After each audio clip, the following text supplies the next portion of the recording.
पिछले कुछ टाइम से लगा export ban non basmati white rice पे फाइनली हट गया है। आज हम इस पर्टिकुलर टॉपिक के बारे में इन डिटेल बात करने वाले हैं। Hello students, welcome to Chahal academy. My name is Shubhangi Singh and today we are going to talk about lifting of the export ban on non basmati white rice, जो पिछले 2 सालों से लगा हुआ था। ये जो एक्सपोर्ट बैन है जो नॉन बासमती व्हाइट राइस पे लगा था, ये बेसिकली इसलिए लगाया गया था कि राइस प्रोडक्शन में डिप देखा गया था और साथ ही साथ एक्सपेक्टेड था कि इरेटिक मॉनसून आएगा, इरेगुलर मॉनसून आएगा, इस वजह से प्रोडक्शन में भी डिप रहेगा। बट अब ऐसा क्या हुआ है कि अचानक से ये बैन हटा दिया गया है। क्या इसके कुछ इंपैक्ट्स होंगे, क्या इसके रीजंस हैं, आज के सेशन में हम यही बात करने वाले हैं। तो सबसे पहले हम समझ लेते हैं कि ये बात चर्चे में क्यों आई है। चर्चे में तो बहुत सिंपल रीजन की वजह से आई है कि ये जो बैन है export of non basmati white rice पे, जो बैन था एक्सपोर्ट बैन, वो अब हट गया है। बट इसके अलावा एक्सपोर्ट प्राइस पर, इस एक्सपोर्ट पर एक basic minimum export price impose किया गया है $490 पर टन का।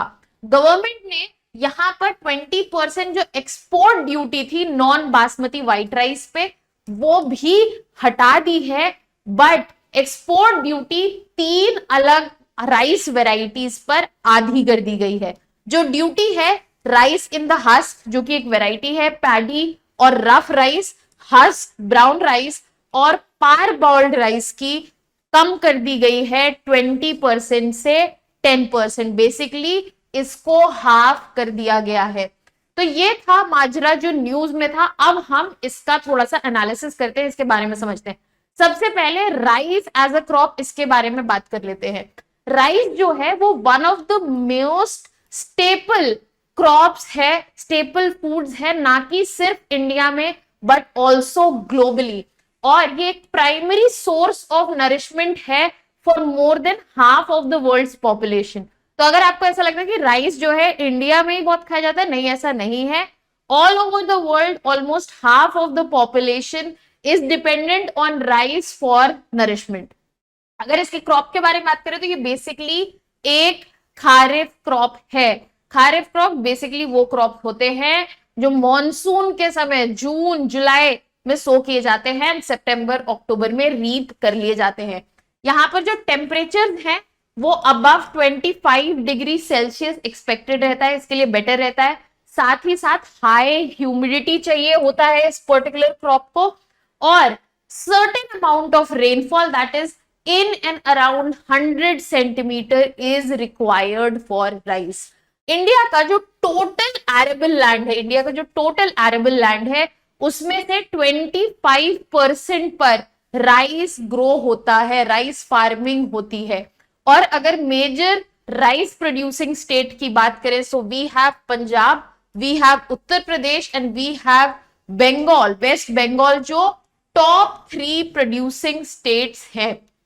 इसके अलावा Punjab, west Bengal and UP के अलावा we also have Tamil Nadu, Haryana, Andhra Pradesh, Telangana and Kerala, जहां से एक बढ़िया amount of yield, high yield rice की देखी जाती है।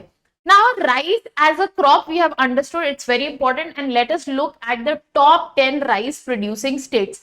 सबसे पहले हमने वेस्ट बंगाल की तो बात कर ही ली है कि west Bengal, Punjab and Uttar Pradesh. So we have Punjab here, we have Uttar Pradesh here and West Bengal, top 3 producing state. Other than that, we have total 10 rice producing state which come in top. Other than that, और भी states में देखा जाता है, we have Bihar, we have Haryana, we have Assam, we have talked about West Bengal, there is Tamil Nadu, Kerala में भी presence है, Andhra Pradesh, Odisha, Chhattisgarh, all these regions we do find presence and rice producing and in good numbers, अच्छे numbers में यहाँ पे production होता है। अब हम आ जाते हैं मुद्दे की बात करने। हम बात कर रहे थे राइस एक्सपोर्ट के बारे में। अगर हम इंडिया का status as a rice exporter देखें तो इंडिया जो है वो second largest producer of rice है और सबसे बड़ा एक्सपोर्टर है। चाइना जो है वो काफी अच्छी क्वांटिटी में प्रोड्यूस करता है, बट क्योंकि बहुत ज्यादा कंजम्पशन उसको अपनी डोमेस्टिक इकोनॉमी के लिए चाहिए होता है, वो ज्यादा एक्सपोर्ट नहीं कर पाता। इसलिए इसलिए India stands as the biggest exporter. अगर चाइना और इंडिया के एक्सपोर्ट को मिला दिया जाए जो राइस का होता है, तो वर्ल्ड का आधा राइस वो यहां से जाता है, वो यहां से एक्सपोर्ट होता है।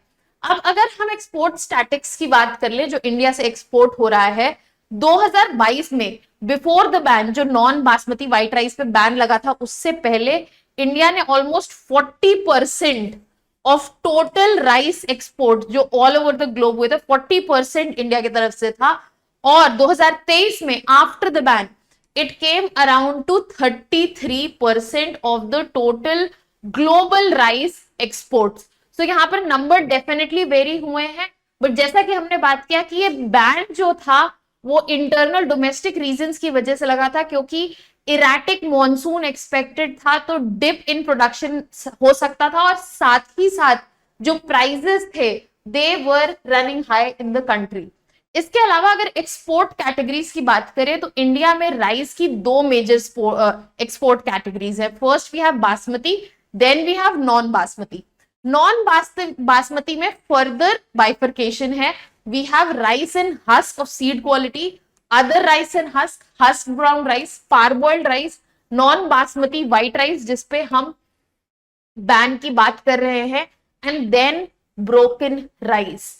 अगर बासमती राइस की बात करें तो nearly one third of India total rice export जो है वो बासमती से होता है।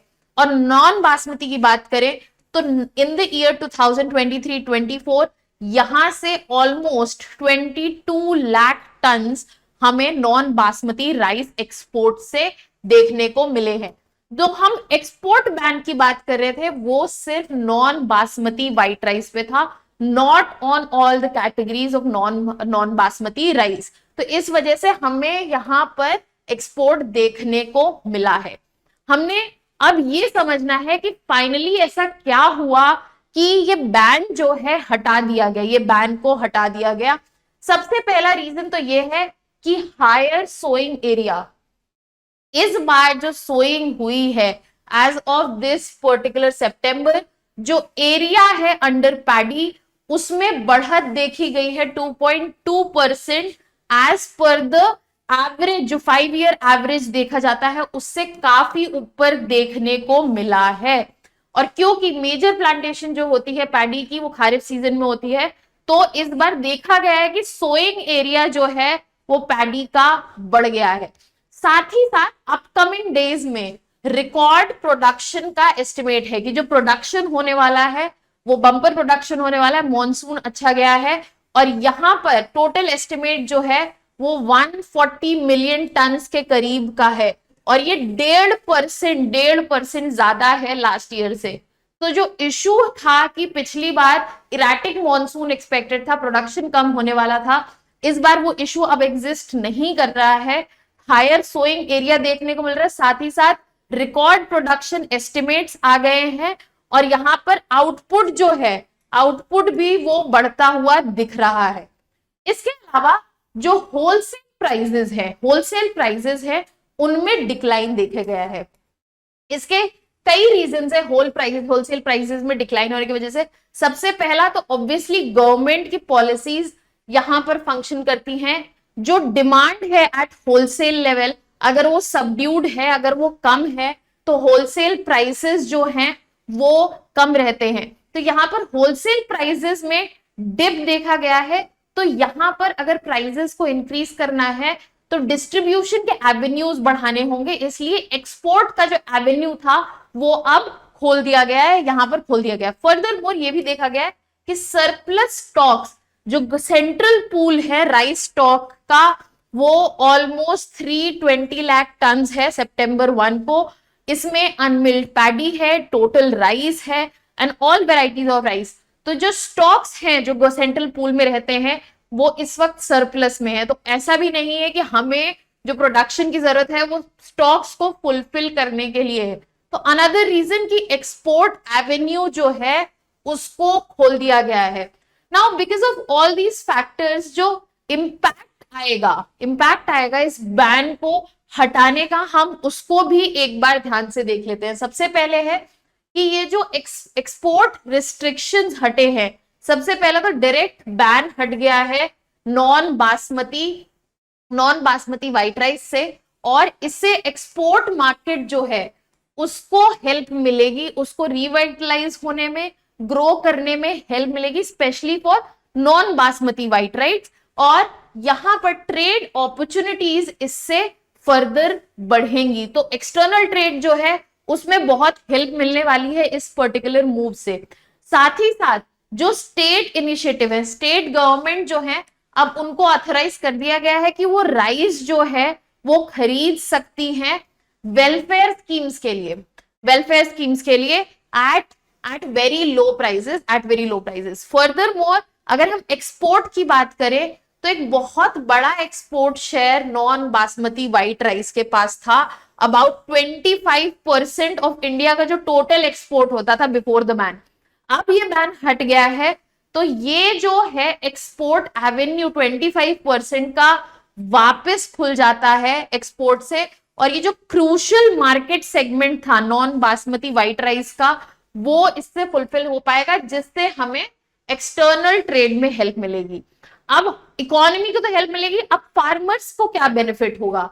यहां पर जो एक्सपोर्ट सेंटिमेंट है फार्मर्स का, उसको बहुत पॉजिटिविटी मिलेगी। हम यहाँ पर अगर बात करें, जो एक्सपोर्ट सेंटिमेंट है, जो ये बैन हट गया है, इससे मार्केट एक्सपोर्ट सेंटिमेंट जो है वो अच्छा रहेगा ट्रेडर्स और फार्मर्स के बीच, क्योंकि इस पर्टिकुलर बैन का इकोनॉमी को तो फायदा हुआ था, बट ट्रेडर्स और फार्मर्स को इसका नुकसान झेलना पड़ा था।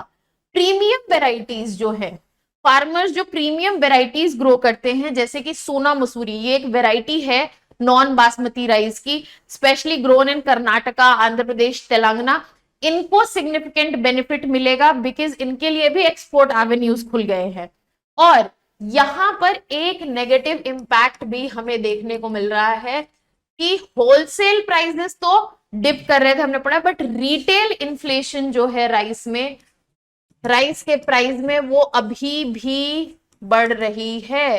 रिटेल इन्फ्लेशन जो एग्जिस्ट कर रही है, इस वजह से अब ये बैन हटने की वजह से, क्योंकि एक्सपोर्ट एवेन्यूज खुल गए, हो सकता है मार्केट में रिटेल प्राइसेस जो है राइस के, उनमें बढ़त देखने को मिले।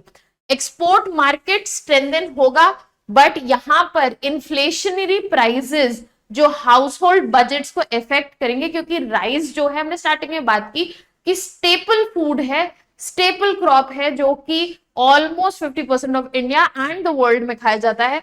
तो इन्फ्लेशनरी प्रेशर हमें अपनी इकोनॉमी में देखने को मिलेगा।